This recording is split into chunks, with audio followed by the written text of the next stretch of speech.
오늘 우리 주신 말씀입니다. 창세기 4장 1절부터 8절까지 말씀입니다. 창세기 4장 1절부터 8절까지 말씀.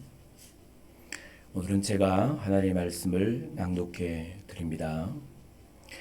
아담이 그의 아내 하와와 동침하매 하와가 임신하여 가인을 낳고 이르되 내가 여호와로 말미암아 등남하였다 아니라 그가 또 가인의 아우 아벨을 낳았는데 아벨은 양치는 자였고 가인은 농사하는 자였더라.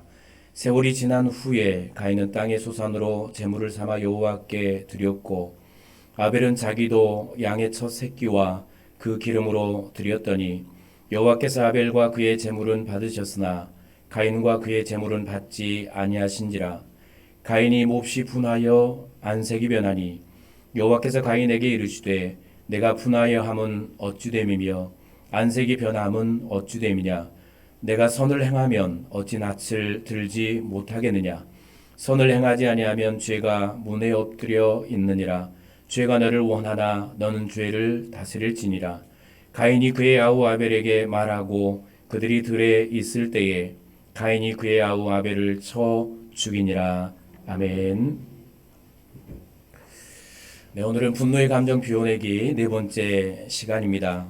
지난주에 우리는 하나님께서 주신 말씀, 분노의 감정을 비워내지 않고 계속해서 품고 사는 것, 또 분노를 다스리지 못하고 공격하고 악한 말과 행동으로 그렇게 표현할 때 그 분노는 우리의 자신의 신앙과 마음과 몸을 병들게 한다는 사실을 알았습니다. 그리고 가족과 함께하는 사람들을 고통스럽게 하고 또 화목을 깨뜨리는 독약과 같다라는 사실을 우리는 말씀을 통해 함께 깨달아 보았습니다. 그래서 하나님께서는 분을 내어도 죄를 짓지 말며 해가 지도록 분을 품지 말고 마귀에게 틈을 주지 말라라고 우리에게 경고의 말씀을 주셨던 것이죠. 그렇다면 우리는 어떻게 분노의 감정을 다스릴 수 있을까? 악하고 공격적인 말과 행동으로 즉시 내 분노를 토해내지 않고 어떻게 다스리며 절제하며 혹 비워내고 하루가 가기 전에 이 분노의 감정들을 해결할 수 있을까? 오늘부터는 구체적인 방법을 하나님의 말씀을 통해 깨닫고 또 배워보기를 원하는데요. 오늘 보면 우리가 잘 아는 말씀이죠. 하나님께서 만드신 인간의 첫 분노, 그리고 그 분노를 다스리지 못해서 벌어진 인류 첫 살인의 불행한 역사가 기록이 되어 있습니다. 아담과 하와의 두 아들이었던 가인과 아벨 사이에 일어난 일이었죠. 어느 날 두 아들이 하나님께 제사를 드리게 됩니다. 그 제사의 문제로 살인을 하게 되는데 인류 최초의 살인을 저지른 사람은 오늘 말씀을 드린 대로 아담과 하와의 아들이었던 큰아들이었던 가인이었고 가인에게 살인을 당한 사람은 그의 동생 아벨이었습니다. 그리고 분노와 살인의 동기는 오늘 말씀 보면 하나님께서 가인 자신의 제사를 받지 않고 아벨의 제사를 받으셨다라는 이유입니다. 그 일 때문에 마음에 품게 된 분노의 감정을 다스리지 못하고 가인은 들에 있을 때 동생을 쳐서 죽이는 첫 살인자가 되고 마는 것이죠. 분노는 이런 것입니다. 분노를 내가 다스리지 못하면, 분노를 통제하지 못하면 그것이 나를 죽이고 상대를 죽이며 공동체를 파괴하는 것이죠. 이 한 가정에 일어나게 될, 한 가정이 경험하게 될 엄청난 아픔을 상상을 해보시기 바랍니다. 그의 아버지와 어머니와 또 나중에 보겠지만 가인은 이 살인 후에 두려움에 떨며 삽니다. 남은 인생이 얼마나 불안한 삶을 살아가는가. 한번 분노의 감정을 표출해내면 그 이후에는 나도 힘들고 상대도 힘들며 그렇게 힘든 나날을 보내게 되는 것이죠. 그러면 가인의 분노, 가인이 분노한 동기가 하나님께서 자신이 드린 제사는 받지 않으시고 동생 아벨의 제사를 받으신 것 때문이어서 살인의 원인이 하나님께 있다라고 생각할 수 있습니다. 오늘 여기 등장하는 세 사람, 한 분은 하나님, 그리고 한 사람은 가인, 그리고 또 한 사람은 그의 동생 아벨입니다. 하나님과 두 사람 중에 오늘 분노를 유발하는 사람은 누굽니까? 여기서 분노 유발자는 누굽니까? 누굴까요? 하나님. 하나님이 가인과 아벨의 제사를 받으셨으면 살인이 일어났을까 안 일어났을까요? 그렇게 생각하시죠? 고개를 끄덕이시는 분들. 하나님이 두 사람의 제사를 다 받으셨으면 가인이 분노할 이유가 있었을까요? 없었을까요? 그렇게 생각할 수 있습니다. 그런데 이 정도로 분노할 사람이었다면 그의 마음속은 이미 분노의 마음들이 자리 잡고 있었다는 사실을 알게 되는데, 하나님이 분노의 원인이라고 생각할 수 있고, 또 가인이 아벨을 쳐서 죽인 걸 보면 우리가 알지 못하는 어떤 가인과 아벨 사이에 어떤 일이 있었던지, 갈등이 있었던지, 그러면 아벨이 분노하게 했다라고 생각할 수 있는데, 그러니 말씀을 깊이 들어가 보면 그 분노의 원인은 바로 가인 자신에게 있었다는 사실을 알게 되는데요. 히브리서 11장 4절 말씀을 제가 주보에 기록을 해놨습니다. 히브리서 11장 4절에 보면 이렇게 기록을 하죠. 믿음으로 아벨은 가인보다 더 나은 제사를 하나님께 드림으로 의로운 자라 하시는 증거를 얻었으니 하나님이 그 예물에 대하여 증언하심이라. 그가 죽었으나 그 믿음으로써 지금도 말하느니라 라고 말씀을 합니다. 하나님께서 가인은 자신이 목축하는 사람이었기 때문에 짐승을 잡아서 제사를 드렸고, 아벨은 농사를 짓는 사람이었기 때문에 곡물을 갖고 제사를 드렸죠. 하나님께서 가인의 제사를 받지 않고 아벨의 제사를 받으십니다. 그 이유는 제사의 문제가 아니고 재물의 문제가 아니었고, 그 이유가 무엇이었는가 하면 바로 믿음의 문제였습니다. 아벨은 하나님과 하나님의 존재와 하나님의 능력과 하나님께서 여기 임재하고 계신다라는 사실을 믿는 믿음으로 하나님께 제사를 드렸고, 가인은 믿음이 없이, 하나님을 믿는 믿음이 없이 제사를 드렸다라는 사실입니다. 행위만을 하나님께 드리는 것이죠. 가인이 하나님을 믿는 믿음 없이 제사를 드렸다라는 것은 그의 마음이 어떤 마음이었는가 하면 하나님을 사랑하거나 하나님을 온전히 섬기지 않고 단지 형식적인 신앙생활만 하고 있었다라는 것을 우리에게 보여주는 것이죠. 또 무엇을 말해주는가 하면 그가 제사의 문제로 분노하고 있을 때 하나님께서 동생의 제사를 받으시고 자신의 제사를 받지 않은 이 문제로 마음속에 분노를 품고 있었죠. 분노를 품으면서 그의 마음속에 내가 저 동생을 죽여야 되겠다라는 마음이 이제 올라오는 겁니다. 그 분노를 해결하지 못하니까 하나님을 향하여, 아벨을 향하여 이 분노의 감정이 계속해서 이제 올라오는 것이죠. 해결을 비워내지를 못하니까. 자연스럽게 어떤 생각이 들겠습니까? 이 분노를 어떻게 해결할까? 어떻게 해야 내 마음이 시원할까? 또 다른 마음? 어떻게 해야 저 하나님의 마음을 아프게 할까라는 마음이 있을 수도 있을 겁니다. 왜냐하면 하나님이 자신의 제사를 받지 않으셨기 때문에 원망의 마음도 있었겠죠. 그러면서 이제 생각하며 이렇게 분노의 감정을 해결하지 못하고 생각하면서 계속 악한 생각들이 어떻게 됐을까요? 마음속에 떠오르겠죠. 어떻게 하면 복수를 할까? 어떻게 하면 이 마음을, 이 분한 마음을 해결할 수 있을까? 어떻게 하면 내 제사를 받지 않고 아벨의 제사를 받으신 하나님의 마음을 아프게 할까? 어떻게 하면 저 동생을 힘들게 할까라는 그 마음들이 계속 올라오면서 커지는 거죠. 마치 풍선이 커지는 것처럼 커지다가 이제 어떻게 되는 겁니까? 가장 아픈 마음을, 악한 마음을 품게 되죠. 그게 뭡니까? 내가 저 동생을 죽여야 되겠다. 동생을 죽이면 그 동생의 제사를 받으신 하나님, 그리고 자신의 눈앞에서 계속 자신을 힘들게 하는 동생, 모든 것들이 해결되는 것이죠. 이 악한 마음을 품게 됩니다. 그때 하나님이 찾아오시죠. 그에게 찾아오셔서 죄를 다스리라고 말씀합니다. 네 안에 있는 이 분노의 감정과 그 분노한 마음으로 동생을 죽이려고 하는 그 악한 죄된 마음을 다스리라고 말씀을 하시죠. 그런데 가인이 이 말씀을 듣지를 않습니다. 하나님이 직접 오셔서 말씀을 하시는데 듣지를 않아요.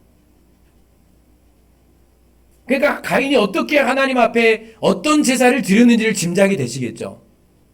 하나님이 직접 찾아오셔서 임재하셔서 가인에게 네 악한 마음, 죄된 마음, 살인할 마음을 다스려라고 말씀을 하시는데도 그 말을 듣지 않고 동생을 죽이잖아요. 그러면 가인이 어떤 마음을 갖고 하나님 앞에 제사를 드렸는지, 제사하는 가인의 마음이 어떤 마음이었는지, 하나님과의 관계가 어떠했는지를 분명하게 깨달을 수 있겠죠.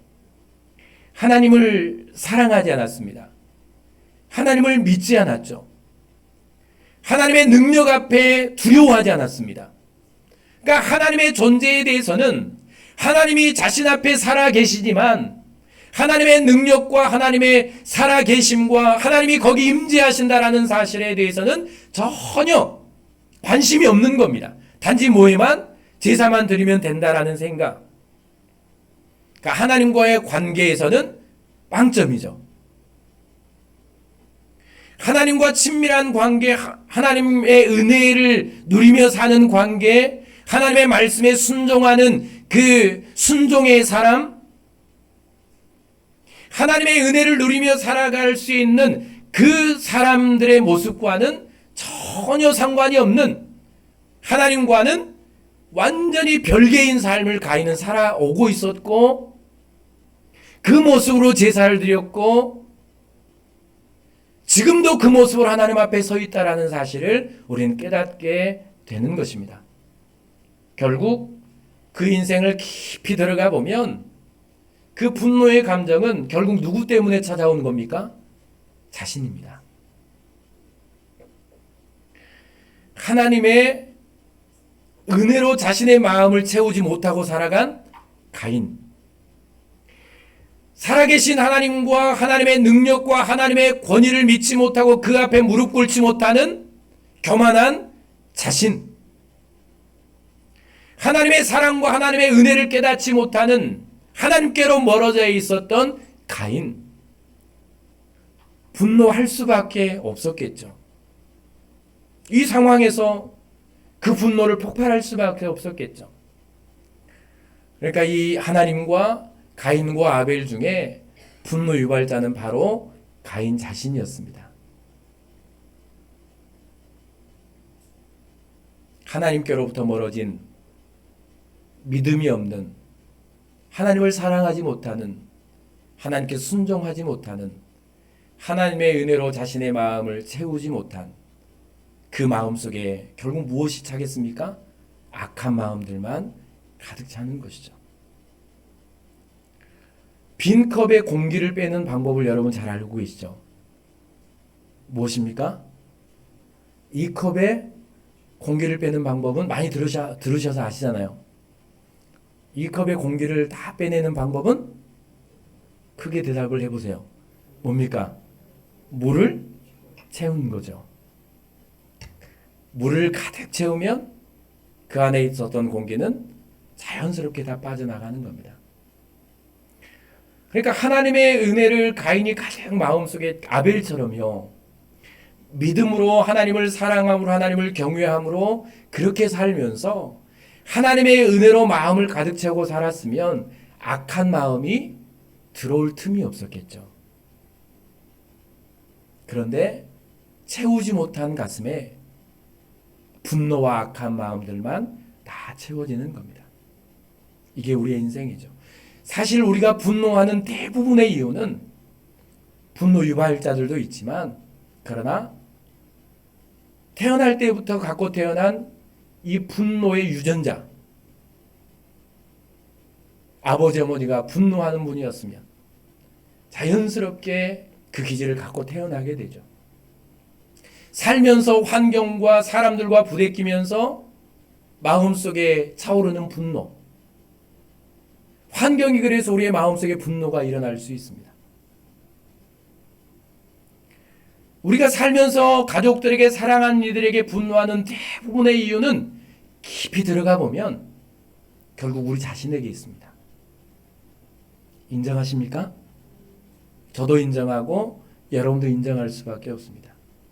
목사로 살면서 사실 하나님의 말씀과 기도와 찬양으로 하나님의 은혜로 내 안에 채워져 있을 때 제 마음이 어떤 상태인가를 저는 너무 잘 압니다. 그런데 그 은혜가 살짝 조금만 사라져도 순간순간 악한 마음들, 이 분노의 감정들, 은혜롭지 못한 마음들이 그 틈을 비집고 들어온다는 사실을 저는 너무 잘 알고 있습니다. 여러분 어떠십니까? 그래서 저와 여러분들은 결국 분노의 감정을 비워내는 방법은 내 안에 분노가 일어나지 않고 분노가 들어오지 않고 내가 태어날 때부터 아버지 어머니로부터 받았던 그 유전, 악한 모습들, 왜 닮아도 하필이면 악한 것들만 닮을까요? 왜 유전이 돼도 하필이면 꼭 좋지 않은 것들만 내 자녀들에게 그렇게 물려줄까요? 아파도 꼭 부모님 아픈 것들만 닮아서 아프고. 인생의 연약함 아닙니까? 이런 모든 것들 비워내며 또 비워내고 악한 것들이, 분노의 감정들이 내 안에 자리 잡지 못하게 하려면, 그래서 우리는 날마다 하나님의 은혜로 우리의 마음을 채워 넣어야 합니다. 기본 중에 기본입니다. 모든 문제가 마찬가지입니다. 두려움도 마찬가지고 분노도 마찬가지고 어떤 악한 마음도 마찬가지고 내 삶의 모든 부분들이 다 마찬가지입니다. 가장 기본은 하나님의 은혜입니다. 은혜. 매일 예배할 때마다 은혜 하니까 그냥 식상하게 들리고 또 은혜네 또 은혜네 그러지만 저와 여러분들은 하나님의 은혜가 아니면 그리스도인의 삶을 살아갈 수 없는 존재가 우리입니다. 그래서 여러분 오늘 가인처럼 상대를 아프게 하고 가족들을 힘들게 하고 내가 힘들고 고통스러운 삶, 이 분노를 다스리지 못하는 이 악한 삶을 살아가지 않으려면 우리는 하나님의 은혜로 하나님과 친밀한 관계를 맺으며 하나님의 은혜로 우리 안에 채워 넣는 그런 저와 여러분들이 꼭 되었으면 좋겠습니다. 이 은혜가 얼마나 필요한가 더 말씀드리지 않아도 우린 잘 알 것이고 여기서 더 길게 하면 여러분에게 잔소리가 될 것 같으니까 몇 사람만 이제 말씀을 보면서 은혜로 채워졌을 때 사람이 하나님과 친밀한 관계를 맺으며 은혜 가운데 살아갈 때 이 분노의 상황 가운데 어떤 변화가 일어나고 어떤 일들이 일어나는가, 분노할 수밖에 없는, 분노해야만 하는, 분노를 폭발하고 무언가를 해야 하는 그런 상황에서 우리 가운데 어떤 변화가 일어나는가를 몇 사람들을 통해서 보기를 원하는데요. 첫 번째 보면 조카와 화목하고 양보하며 그를 위해 기도했던 아브라함의 모습, 창세기 13장 8절 말씀 읽어볼까요? 아브라함이 시작. 아브라함이 롯에게 이르되 우리는 한 친족이라 나나 너나 내 목자나 서로 다투게 하지 말자. 내 앞에 온 땅이 있지 아니하냐. 나를 떠나가라. 내가 좌하면 나는 우하고 내가 우하면 나는 좌하리라. 18장 32절 시작. 아브라함이 또 이르되 주는 노하지 마옵소서. 내가 이번만 더 아뢰리이다. 거기서 심령을 찾으면 어찌하려 하시나이까. 이르시되 내가 심령으로 말미암아 멸하지 아니하리라. 무슨 말씀인지는 다 알고 계시죠? 아브라함과 조카 롯이 목축을 하며 거부가 되지 않습니까? 짐승들이 너무 가축할 목축들이 너무 많으니까 이 서로 이제 목자들이 싸우는 겁니다. 양과 소를 치는 목자들이 땅을 차지하기 위해서 더 좋은 풀을 주기 위해서 자신들의 양과 소에게 풀을 먹이기 위해서 목자들이 싸우죠. 그때 아브라함이 롯을 불러놓고 하는 말이 우리는 친족이고 가족이다. 우린 친척이라는 것입니다. 서로 다투지 말자라는 것이죠. 하나님과 늘 친밀한 관계를 맺으며 하나님과 동행하며 은혜로 살았던 아브라함. 싸우지 말자라는 것이죠. 분노할 수밖에 없는 상황 아닙니까? 자신 때문에 조카가 복을 받았고 자신 때문에 목축하며 거부가 되었고 자신 때문에 이런 은혜를 누리며 살아가는데 조카의 목자들이 자신의 목자들과 싸울 때 분노하며 혼낼 수도 있겠죠. 조카에게. 그런데 하는 말이 우리는 친족이라 서로 다투지 말자. 화목의 삶을 화목을 추구하는 아브라함의 모습을 보게 되죠. 또 하나 보면 이제 그렇게 해서 이제 서로 싸우지 말자라고 하고 롯에게 하는 말이 네가 더 좋은 땅, 더 푸른 초장, 목초지를 찾아서 나아가라. 그러면 나는 네 후에 다른 곳을 찾아 가겠다라는 것이죠. 그때 롯은 단 한마디 하지 않고 푸른 초장을 찾아서 가장 사면을 바라보면서 가장 푸른 초장을 찾아서 롯이 떠나가죠. 아브라함은 양보합니다. 양보합니다. 분노할 수밖에 없는 상황에서 다투지 않죠. 그리고 양보합니다. 마음이 얼마나 아팠을까? 마음이 얼마나 갈등이 있었을까? 물론 은혜로 채웠기 때문에 그런 마음이 없었을 것입니다. 그리고 또 하나의 모습을 보죠. 그렇게 떠났던 롯의 가정이 살던 소돔과 고모라가 멸망할 것을 알게 되죠. 하나님의 천사가 그에게 아브라함에게 알려줍니다. 그리고 어느 날 유황불비가 쏟아지며 소돔과 고모라가 불에 탑니다. 그 모습을 그 광경을 바라보며 그리고 그 이전에도 하나님께 아브라함이 했던 일은 롯의 가정을 위해서 기도하는 일이었습니다. 그를 살려달라고 기도하죠. 롯 때문에 소돔과 고모라를 위해 기도합니다. 몇 번을 기도합니까? 5번, 6번 쉼 없이 기도합니다. 그 소돔과 고모라 땅을 바라보며 아브라함은 기도하고 있습니다. 은혜의 사람은 이런 사람입니다. 내 안에 은혜가 채워지면 하나님이 내 마음을 만지시면 하나님께서 내 마음을 주장해 주시면 내 안에 은혜가 가득가득 채워지면 나는 화목을 추구하는 사람으로 양보의 사람으로 나를 분노하게 하는 이들을 위해 기도하는 사람으로 그런 하나님의 자녀로 살아갈 수 있다는 사실을 믿으시기를 바랍니다. 우리도 그렇게 살아갈 수 있습니다. 아멘이십니까? 여러분도 이런 삶을 살아갈 수 있습니다. 어떻게요? 하나님의 은혜로 내 안에 채우면. 두 번째 볼까요? 형들을 용서하고 위로한 요셉의 모습이죠. 창세기 45장 4절 5절 말씀을 읽어볼까요? 요셉이 시작. 요셉이 형들에게 이르되 내게로 가까이 오소서.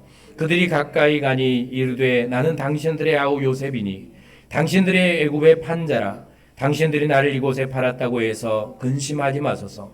한탄하지 마소서. 하나님이 생명을 구원하시려고 나를 당신들보다 먼저 보내셨나이다. 오늘 말씀 그대로죠. 형들이 동생을 요셉을 묘해서 노예 상인들에게 팔아버리죠. 요셉은 그렇게 애굽으로 노예가 되어서 팔려옵니다. 정말 고단한 삶을 살아가죠. 그 고단한 인생을 마치고 애굽의 총리가 요셉은 됩니다. 그리고 양식을 구하기 위해서 온 그 형들이 요셉 앞에 서게 되죠. 무릎을 꿇게 됩니다. 두려워 떨죠. 근심하며 죽게 될 것을 두려워합니다. 요셉이 우리를 죽일 것이라는 이 두려움. 우리가 동생을 팔았기 때문에 저 동생이 총리가 되어서 이제는 우리를 죽일 것이고 우리는 살아남지 못할 것이라는 이 두려움으로 요셉 앞에 서 있죠. 요셉은 그들을 보고 이 마음을 알아챕니다. 그리고 요셉이 한 일이 뭡니까? 그들을 용서하죠. 그리고 오히려 위로합니다. 근심하지 마십시오. 두려워하지 마십시오. 나는 형들을 죽이지 않습니다. 근심하지 마십시오. 라고 형들을 위로하는 모습을 요셉을 통해서 보게 되는 것이죠. 이게 오늘 요셉이 보여주는 우리의 모습입니다. 그는 하나님과 늘 동행했던 사람이죠. 어떻게 알 수 있습니까? 오늘 말씀 끝에 보면 하나님이 생명을 구원하시려고 나를 당신들보다 먼저 보내셨나이다. 하나님의 뜻을 알 정도면 하나님께서 요셉 자신을 왜 그렇게 고통 가운데 살게 하셨고 여기에 보내셨는지를 알고 고백한 이 신앙 고백을 할 정도면 하나님과 얼마나 친밀한 관계를 맺고 살았는지를 우리는 알 수 있습니다. 하나님과 친밀한 관계를 맺으며 은혜로 채우며 살아갔던 요셉, 자신을 팔아버린, 그렇게 고통 가운데 살게 했던 형들을 용서합니다. 권력을 가졌고 힘을 가졌지만 형들을 용서하고 오히려 위로하는 사람이 되는 것이죠. 여러분, 우리의 마음을 은혜로 채우면 우리는 용서의 사람이 될 줄로 믿습니다. 위로하는 사람으로 살아가게 될 줄로 믿습니다. 이것이 바로 은혜의 사람이죠. 동생 야곱을 불쌍히 여기고 용서하고 화해한 에서의 모습을 우리는 잘 알고 있는데요. 말씀을 한번 볼까요? 창세기 33장 3절 4절 자기는 시작 자기는 그들 앞에서 나아가되 몸을 7번 땅에 굽히며 그 형 에서에게서 가까이 가니 에서가 달려와서 그를 맞이하여 안고 목을 어긋맞추어 그와 입 맞추고 서로 우니라. 야곱이 삼촌 라반의 집에서 거부가 되어서 이제 고향으로 20년 만에 돌아갑니다. 떠날 때는 아버지를 속이고 형을 속여서 형이 받아야 될 장자의 축복을 빼앗아서 라반 삼손의 집으로 도망을 가죠. 거기서 거부가 되어서 고향으로 돌아오는데 에서가 400명을 거느리고 집에서 길린 군사 400명을 거느리고 야곱을 죽이러 오는 것이죠. 이 사실을 알았습니다. 야곱은 가족들을 보내고 야복강 나루에서 하나님께 기도합니다. 밤새 하나님께 기도를 하죠. 하나님께 가까이 나아갔던 야곱의 모습을 보죠. 하나님께 기도하는 야곱의 모습. 두 가지 역사가 일어나는데 하나님은 야곱의 기도를 들으시죠. 그리고 어떤 변화를 일으켜 주시는가 하면 형 에서의 마음을 움직여 주십니다. 우리가 들었던 말씀이죠. 하나님께서 에서의 마음에 어떤 마음을 부어주셨습니까? 동생을 용서할 마음을 부어주시죠. 그리고 동생과 화해하며 그를 긍휼히 여기고 불쌍히 여길 마음을 에서의 마음속에 넣어주는 겁니다. 그러니까 야곱이 기도할 때 어떤 역사가 일어납니까? 분노한 사람의 마음을 다스려주는 역사가 하나님의 은혜로 일어나는 것이죠. 하나님은 전능하신 분이죠. 그러니까 분노하는 사람의 마음, 에서의 마음에 하나님은 강제적으로 은혜를 넣으시죠. 성령 하나님의 능력입니다. 그의 안에 은혜를 넣으시고 불쌍히 여길 마음으로 용서의 마음으로 가득 채워주시죠. 이 역사가 어떻게 일어납니까? 하나님과 친밀한 관계를 맺으며 기도했던 야곱의 기도를 들으시고 하나님은 역사하는 것이죠. 내가 악한 마음을 품고 있을 때 하나님의 은혜로 채우면 비워지는 것이고요. 분노하는 사람들, 악한 사람들을 위해 여러분 기도하십시오. 그리고 내 마음의 은혜로 채우십시오. 내가 은혜로 살아가면 하나님은 상대방의 마음도 바꾸어 주시는 놀라운 역사를 베풀어 주실 줄로 믿습니다. 이게 은혜의 사람인 것이죠. 네 번째, 자신을 원망하는 이스라엘 백성을 위해 기도한 모세의 모습을 우리는 잘 알고 있습니다. 민수기 14장 18절부터 19절 말씀 읽어볼까요? 여호와는 시작.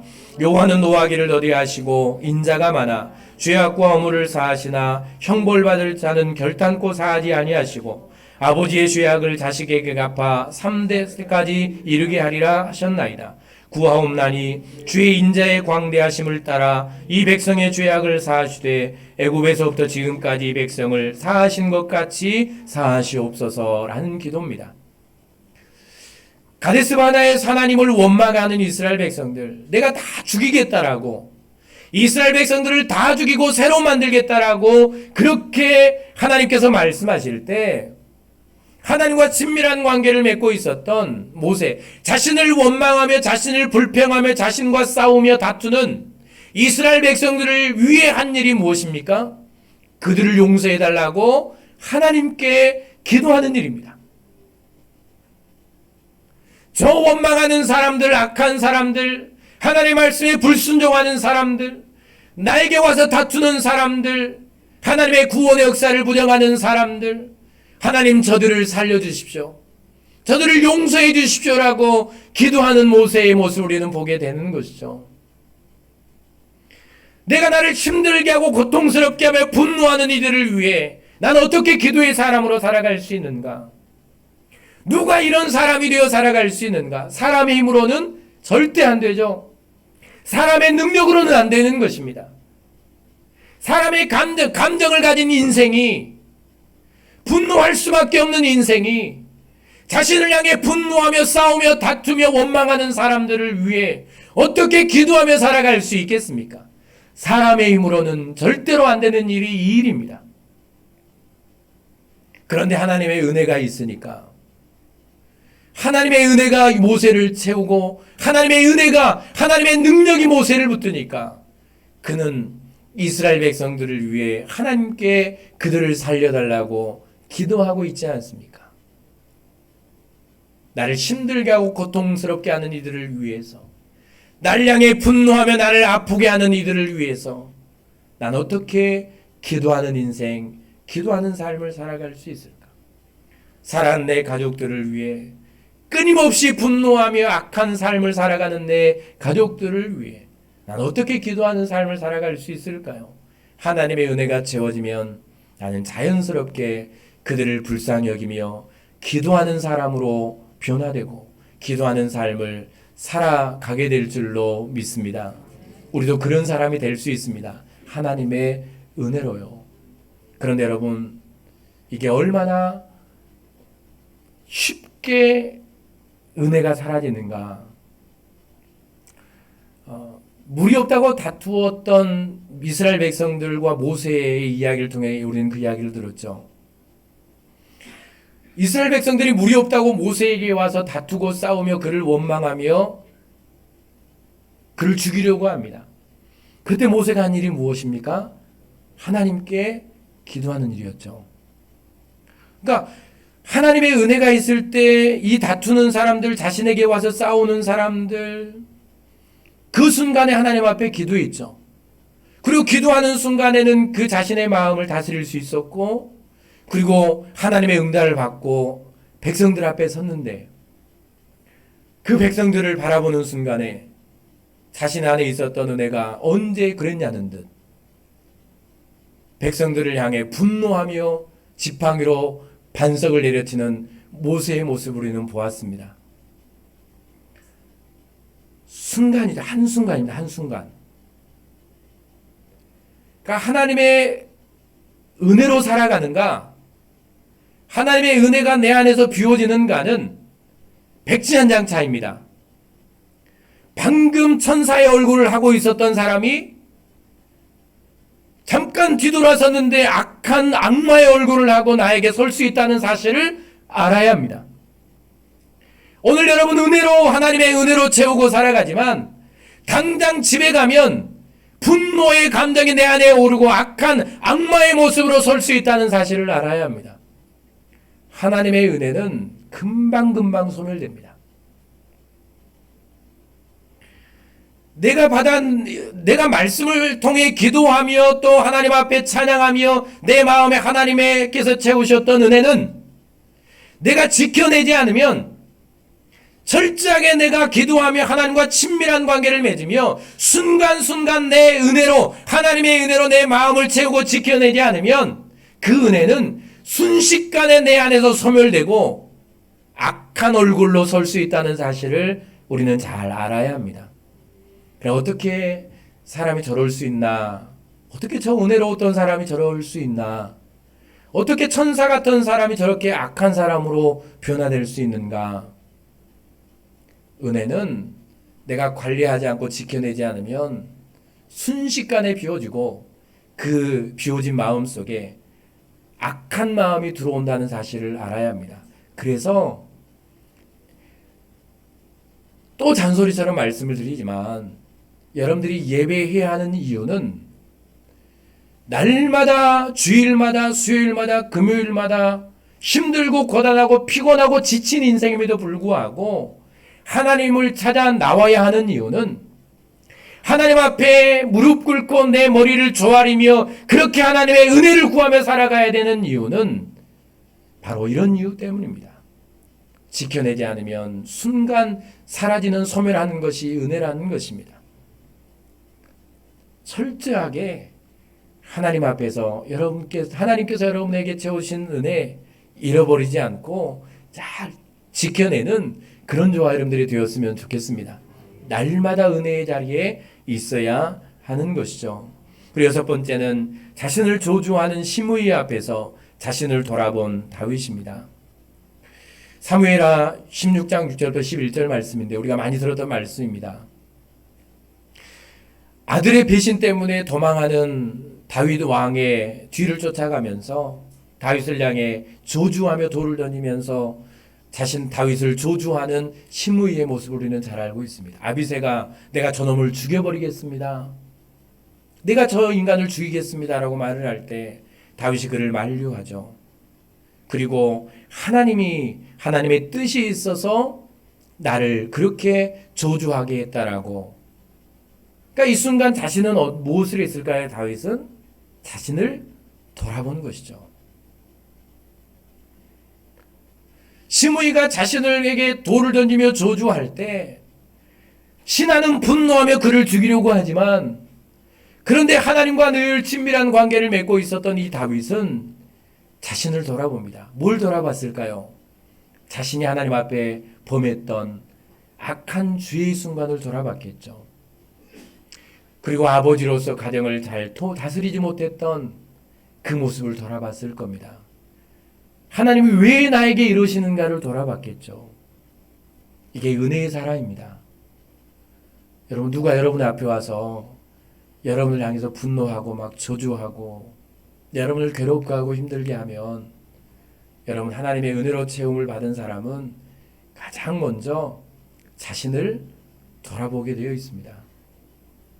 물론 죄가 없어도 내가 악한 일을 하지 않았어도 하나님 앞에서 하나님 내가 뭐 잘못한 거 있습니까?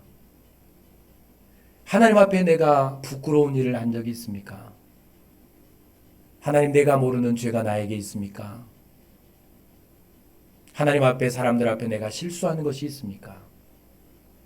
하나님 무슨 뜻이 있어서 저 사람을 통해 저 일을 통해 나를 이렇게 힘들게 하십니까?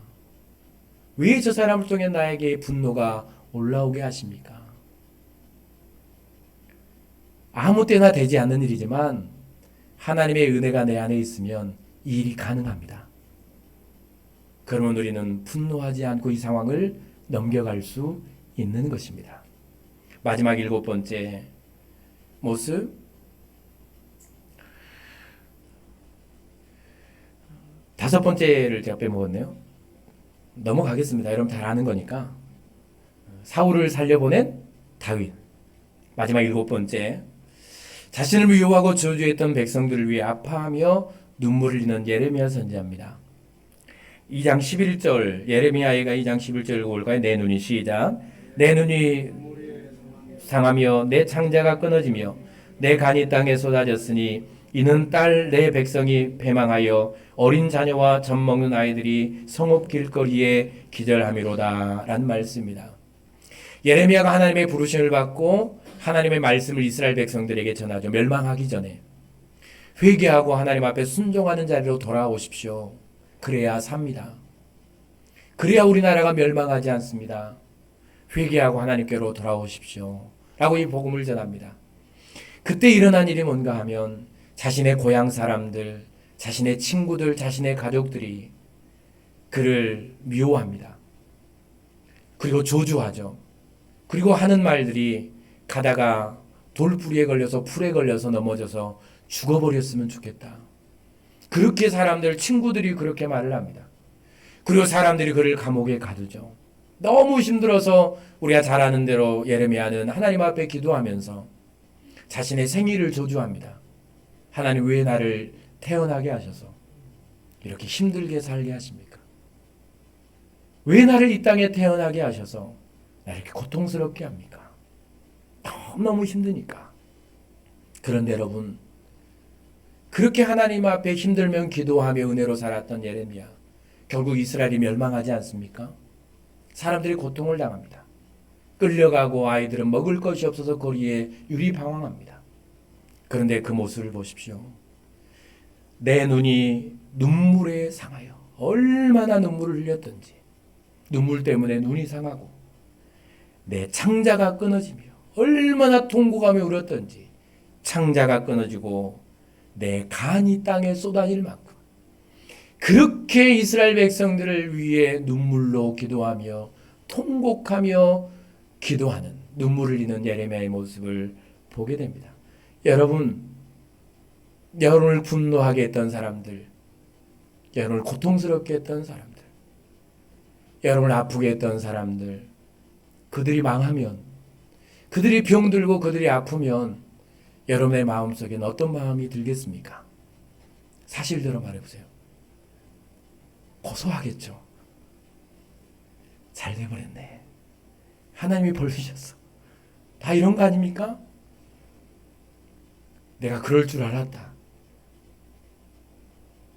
저도 농담처럼 누군가 넘어지면 가끔 친한 분들한테, 정말 친밀한 분들한테 해서는 안 될 말인데 가끔 농담처럼 하는 말이 있습니다. 그러니까 나한테 잘해.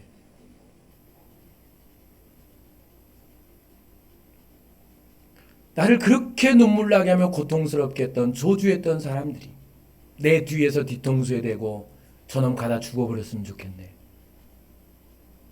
그렇게 말했던 사람들이 고통을 당하면 우리는 정말 마음속에 희열을 느끼며 하나님이 벌 주셨다고, 하나님이 그렇게 하게 하셨다고, 저 사람 나를 저주하더니 지가 저주받았다고 그렇게 말할 것입니다. 그렇게 생각할 것입니다.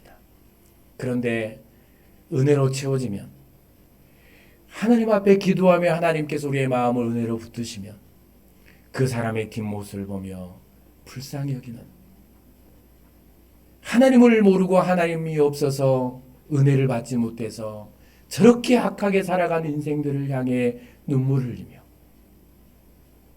통곡하며 기도하는 그런 사람으로 우리는 살아가게 될 줄로 믿습니다. 여러분 집에 혹 이런 분들이 있습니까? 여러분의 직장에 이런 이들이 있습니까? 여러분의 삶 현장에 여러분을 정말 아프게 하고 고통스럽게 하고 분노하게 하는 이들이 있습니까? 이번 주는 여러분의 마음을 은혜로 가득가득 채우시고, 은혜가 내 안에 채워질 때 여러분의 말과 여러분의 행동과 삶에 어떤 변화가 일어나는지를 여러분 깊이 체험하고 경험하는 그런 저와 여러분들이 꼭 될 수 있기를 바랍니다. 기도하겠습니다. 사랑의 하나님, 감사합니다. 하나님이 우리의 마음을 은혜로 채우시고 은혜로 살게 하여 주시옵소서. 감사하며 예수님 이름으로 기도드립니다. 아멘. 우리 찬양합니다.